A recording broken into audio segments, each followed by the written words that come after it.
Super योद्धा Sajid, episode 6। चौथा स्तंभ।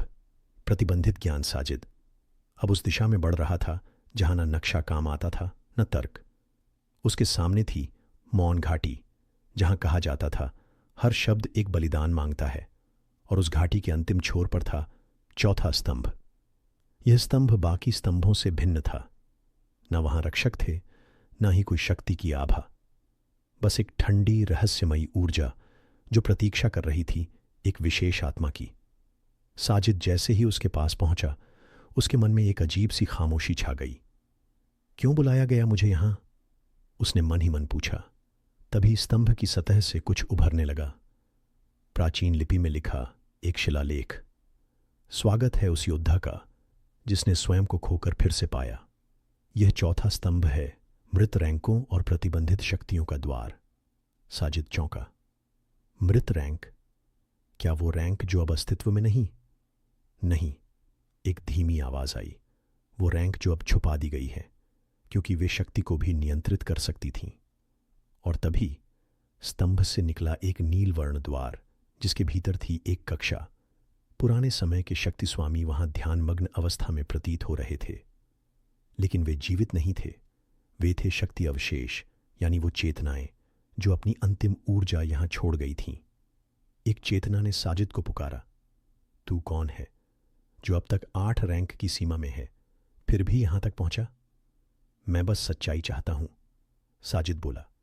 तो जान ले, शक्ति सिर्फ विकास नहीं, नियंत्रण भी है। कभी कभी अधिक शक्ति विनाश का कारण बनती है, इसीलिए 3 रैंक छिपा दी गई। साजिद का मन कांप उठा। कौन सी रैंक? उनका नाम नहीं लिया जा सकता, लेकिन तू उनमें से एक की चिंगारी लेकर जन्मा है। तेरे भीतर वो ऊर्जा है जो रैंक की सीमा को तोड़ सकती है। पर यह आशीर्वाद नहीं, यह एक परीक्षा है, क्योंकि यदि तू असंतुलित हुआ तो तू स्वयं एक विनाशकारी स्तंभ बन जाएगा। तभी एक और चेतना जागी। वह रैंक की देवी कही जाती थी, जिसका नाम अब तक विस्मृत हो चुका था। यदि तू आगे बढ़ेगा तो तेरी अगली परीक्षा मायावन में होगी, जहां हर छाया तेरे डर से जन्मेगी। साजिद ने शांति से सिर झुकाया। अब उसे अपनी शक्ति नहीं, अपनी छाया को स्वीकार करना था। और फिर चौथे स्तंभ ने कहा, तू अब वापस नहीं जा सकता। तेरी अगली यात्रा आरंभ होती है माया के महाजाल में। मायावन, छाया का दर्पण, जहां साजिद का सामना होगा खुद से, पर उस रूप में जो सबसे अधिक भयावह है। मायावन, छाया का दर्पण। साजिद ने चौथे स्तंभ की चेतनाओं से विदा ली और वह मार्ग पकड़ा जिसे माया पथ कहा जाता था। यह वह पथ था जहां न तो दिशाएं स्थिर थीं और न ही समय की गति। जैसे जैसे वह आगे बढ़ा, हवा गाढ़ी होती गई। धुंध में आवाजें थीं, पर कोई चेहरा नहीं। यह था मायावन, एक ऐसी जगह जो हर यात्री को उसकी सबसे खौफनाक छाया से मिलवाती थी। जो भीतर छिपा है वही बाहर उभरता है। यही था इस वन का नियम। साजिद जैसे ही प्रथम वृक्षों के बीच पहुंचा, चारों ओर की रोशनी धुंधली होने लगी। तभी सामने एक आकृति उभरी, बिल्कुल उसकी ही तरह, मगर आंखों में थी नफरत, घृणा और हार का डर। मैं वो हूं जो तू छिपाता है। तेरी कमजोरी, तेरा अहंकार और तेरा डर। साजिद ने गहरी सांस ली। अगर तू मेरी ही परछाई है तो मैं तुझसे भाग नहीं सकता। भाग नहीं साजिद, छाया हंसी। मैं अब तुझसे लड़ने नहीं, तुझे दिखाने आया हूं तेरा सच्चा अतीत। तभी वन की भूमि हिलने लगी। साजिद की आंखों के सामने एक बीता हुआ दृश्य उभरा। वह क्षण जब वह शक्ति स्तंभ के सर्वोच्च शिखर तक पहुंचा था, और फिर उस आखिरी युद्ध में उसे किसी ने धोखा दिया था। यह तुमने कभी किसी को नहीं बताया, छाया बोली, क्योंकि मैं खुद उस सच्चाई से डरता था। साजिद ने कहा, तू जानता है तुझे किसने गिराया? तेरा सबसे करीबी मित्र आर्यन। साजिद की सांस थम गई। नहीं, आर्यन तो मारा गया था। नहीं साजिद, उसने तुझे पीछे से वार किया था, और फिर वो खुद ही गायब हो गया। साजिद के अंदर कुछ टूटने लगा। तू झूठ बोल रहा है। तो मुझे हराने की कोशिश कर। अगर तू जीत गया तो मैं मान लूंगा तू सच्चा है। एक भीषण युद्ध छिड़ा। शब्द नहीं चले, सिर्फ चेतना की टक्कर थी। साजिद की शक्ति और उसकी छाया की क्रूरता टकरा रही थी। हर घाव एक याद दिलाता था, हर प्रहार एक सवाल बनकर लौटता था। अंततः साजिद ने अपनी हथेली फैलाई और कहा, मैं तुझसे नहीं लड़ूंगा, क्योंकि तू मेरा ही हिस्सा है, और जब तक मैं तुझसे डरूंगा मैं खुद से दूर रहूंगा। वन शांत हो गया। छाया मुस्कुराई और धीरे धीरे एक चमकदार रेखा में बदल गई, जो साजिद की छाती में समा गई। उस क्षण उसके भीतर एक नई ऊर्जा जगी। पावर रैंक, शैडो फ्लेम, छाया ज्वाला। यह कोई सामान्य रैंक नहीं थी, बल्कि वह शक्ति जो भावनाओं को शुद्ध करके जन्म लेती है। तभी एक स्वर गूंजा, माया वन पार करने वाला अब 5वें स्तंभ की ओर बढ़ सकता है, जहां तुझे मिलेगा प्रतिबंधित भविष्य का ज्ञान। भविष्य का स्तंभ, भविष्यवाणी या छल। जहां साजिद को दिखेगा वह भविष्य जो शायद उसके भाग्य को ही बदल डाले। भविष्य का स्तंभ, भविष्यवाणी या छल। मायावन की परछाइयों को पार करने के बाद साजिद अब 5वें शक्ति स्तंभ की ओर बढ़ चुका था। इस स्तंभ का नाम था काल दृष्टि स्तंभ, जिसे भविष्य देखने वाला स्तंभ कहा जाता था। परंतु यह स्तंभ चेतावनी के बिना किसी को दर्शन नहीं देता था। यह मन और आत्मा की पूरी निष्ठा की मांग करता था, क्योंकि भविष्य देखना एक वरदान नहीं, एक बोझ होता है। साजिद जब उसकी दहलीज पर पहुंचा तो उसे एक वृद्ध दिखाई दिया। सिर पर सफेद बाल, आंखों पर चमकती पत्थर की पट्टी और हाथ में एक यंत्र जो समय की सुई जैसा दिखता था। मैं हूं काल प्रहरी, जो इस स्तंभ का रक्षक है। क्यों आए हो? साजिद ने उत्तर दिया, मुझे अपने भविष्य की झलक चाहिए, जानना है कि मेरी शक्ति की राह कहां जाती है। और सच में, मैं कौन हूं? प्रहरी मुस्कुराया। याद रखो, भविष्य देख लेने के बाद या तो इंसान बदलता है या टूट जाता है। फिर भी साजिद ने सहमति दी। स्तंभ का द्वार खुला और उसके भीतर एक काल दर्पण था, जिसमें झांकते ही समय अपनी परतें खोलने लगता था। साजिद ने जैसे ही देखा, उसकी आंखों के सामने टुकड़ों में बटा भविष्य उभरने लगा। पहला दृश्य, एक युद्ध, जहां वह खुद एक विशाल सेनाओं के बीच खड़ा है, मगर अकेला लड़ रहा है। दूसरा दृश्य, एक हाथ जो उसकी पीठ में खंजर घूमता है, वही व्यक्ति जिसे वह भाई मानता है। तीसरा दृश्य, उसका रूप बदलता है। उसकी आंखें नीली से काली हो जाती हैं और वह एक ऐसी शक्ति का उपयोग कर रहा है जिसे स्तंभों ने अवज्ञा की शक्ति कहा था। साजिद घबरा गया। नहीं, ये मेरा भविष्य नहीं हो सकता, ये केवल संभावनाएं हैं। काल प्रहरी बोला, तू किस ओर जाएगा ये तेरे निर्णय तय करेंगे। तभी दर्पण में एक और दृश्य उभरा, एक द्वार जो समय और मृत्यु से परे है, और उस द्वार को खोलने वाला केवल एक व्यक्ति हो सकता है, जिसे प्राचीन चिंगारी का वाहक कहा गया है। उस व्यक्ति का चेहरा था साजिद। तो ये सच है? साजिद फुसफुसाया, मेरे भीतर कुछ ऐसा है जो किसी और के पास नहीं।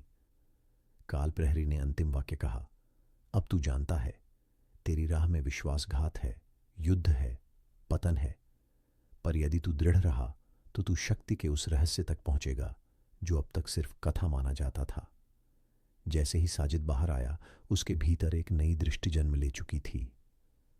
एक शांति और एक तूफान, दोनों साथ। अदृश्य दुश्मन, साजिश की परछाई। जहां साजिद को लगेगा कि कोई उसकी हर चाल को पहले से जानता है, क्या उसकी भविष्य दृष्टि अब उसके विरुद्ध खेली जाएगी?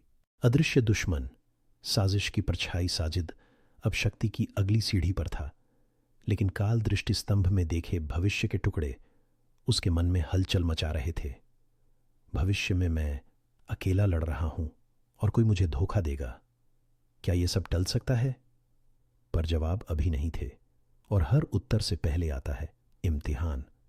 स्थान, क्रोनेल्डिया के उत्तरी छोर पर सरपिला दुर्ग, जहां अगला स्तंभ छिपा था, पर वहां कुछ और पहले से उसका इंतजार कर रहा था।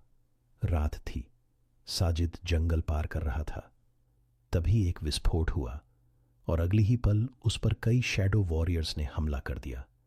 पर बात यह थी, वो सब उसके हर मूव, हर विचार को पहले से जानते थे। तुमने अभी तलवार उठाने का सोचा? और मैंने वार कर दिया, एक दुश्मन ने हंसते हुए कहा। साजिद चौंका। क्या ये मेरे दिमाग को पढ़ सकते हैं? नहीं, ये उससे भी गहरा था। कहीं दूर एक काला मास्कड योद्धा, मायावी, एक रहस्यमयी शक्ति का प्रयोग कर रहा था। काल संवाद सूत्र, एक प्राचीन शक्ति जिससे तुम्हारे सोचने से पहले ही मैं जानता हूं तुम क्या करने वाले हो। अब खेल मेरे हिसाब से चलेगा।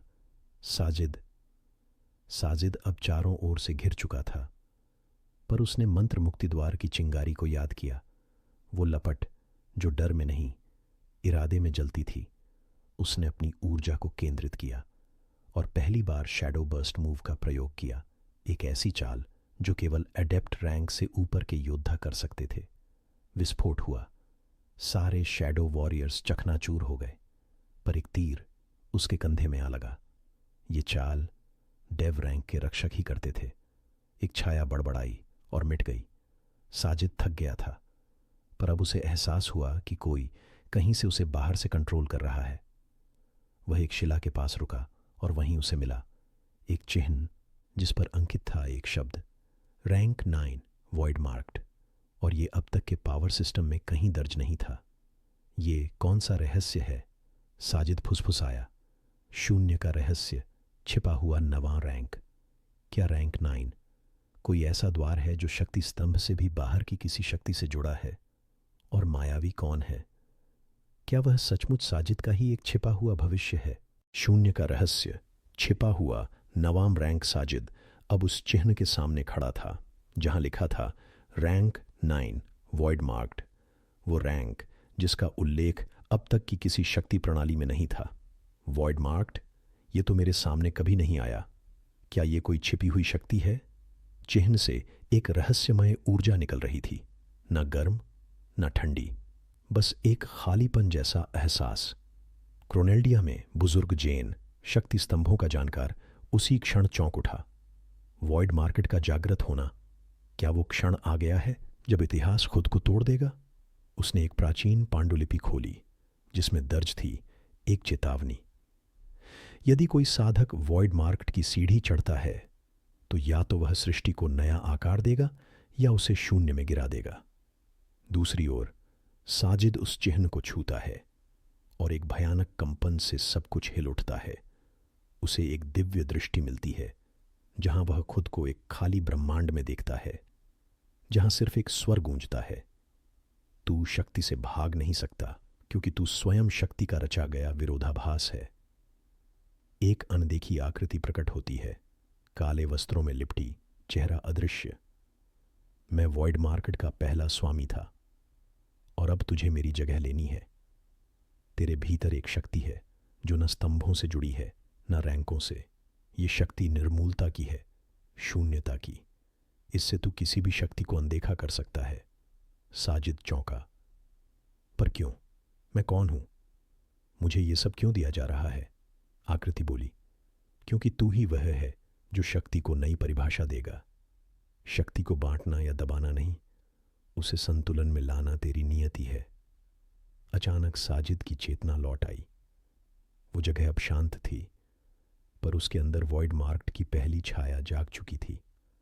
अब वह न सिर्फ अपनी पुरानी शक्ति के करीब था, बल्कि एक ऐसी शक्ति को छू रहा था जिसे किसी ने समझा ही नहीं। एपिसोड के अंत में बुजुर्ग जेन एक दूसरी पांडुलिपि पढ़ रहा था। वॉइड मार्क्ड जाग गया है तो इसका अर्थ है कि डॉन ऑफ फॉरबिडन रैंक्स शुरू हो चुका है। शक्ति के वो स्तर जो कभी प्रतिबंधित थे अब फिर से संसार में उतरेंगे। प्रतिबंधित शक्ति, रहस्यमयी युद्ध घोषणा। साजिद को पहली बार पता चलेगा कि उसकी उपस्थिति से ब्रह्मांड की कई पुरानी शक्तियां फिर से जाग उठी हैं। सुपर योद्धा साजिद सुनने के लिए इस YouTube चैनल को सब्सक्राइब करें।